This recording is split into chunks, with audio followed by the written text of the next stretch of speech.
You may ask, why in the world?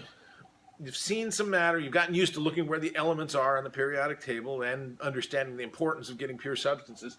But how did we come up with those? How did humankind sort of figure out to separate these out and come up with organizing the way they did? So let's talk a little bit about how atoms were sort of separated and found out as their own individual elements.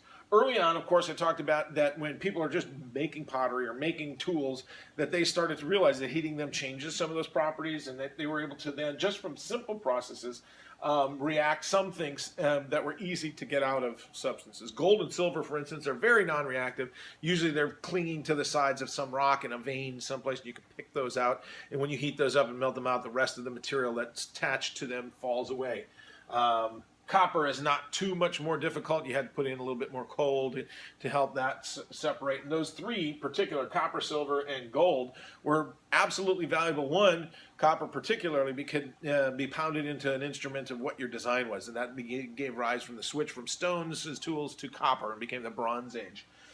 You could also use them as currency, so you didn't have to take huge bags of wheat to go trade with somebody who you wanted to that raised sheep or some kind of meat that you wanted, and that became an exchange. But in exchanging too, then ideas were exchanging, so that time encouraged the thought process of exchange. Some had ideas that, wow, if I look at material and that idea, you burn things and sometimes you raise them from the ground, that it really was India that came up with the first idea that there was wind, earth, water, fire, and space, the 5 basic elements that created everything. And if you just shaved little portions of every little piece of those into something, you can make another kind of compound. All things were morphable into all others.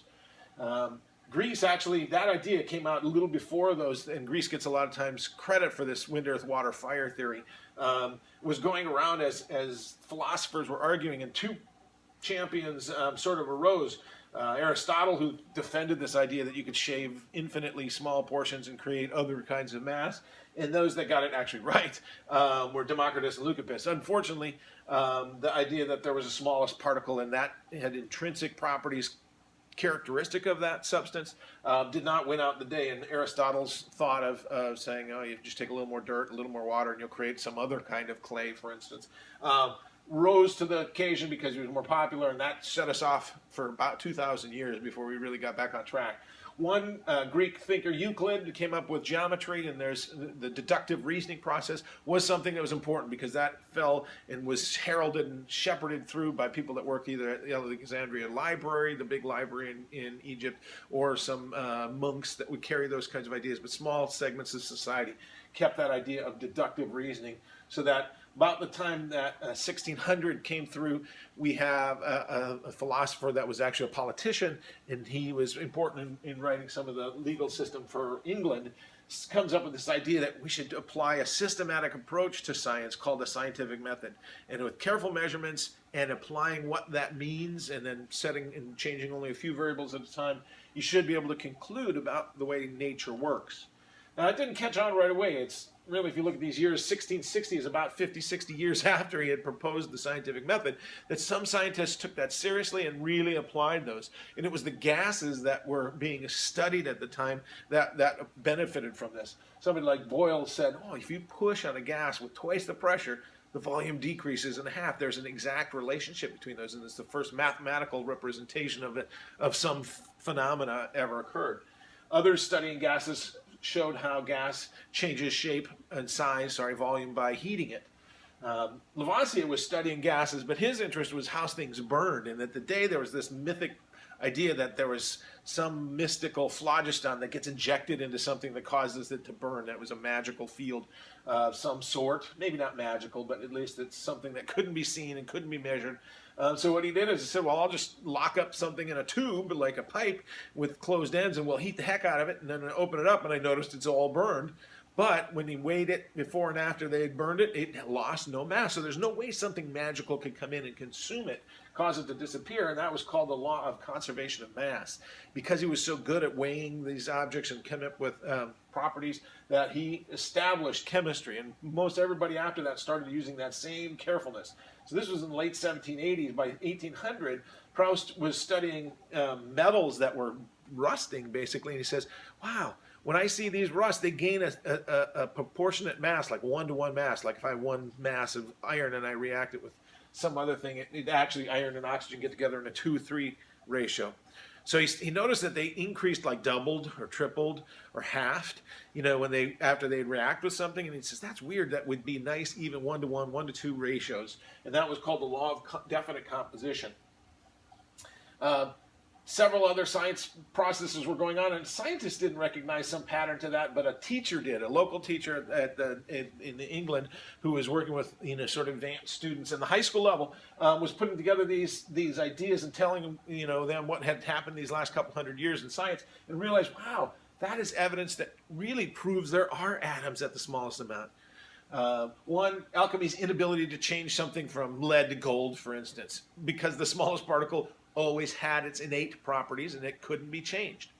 So all matter consists of a smallest unchangeable particle. Atoms of the same mass had same properties. So if you looked at a gas you generated by reacting it and bubbling it into a container, it was pure because it didn't have the rest of the gases from the air. You just bubbled the water out and left it and captured it.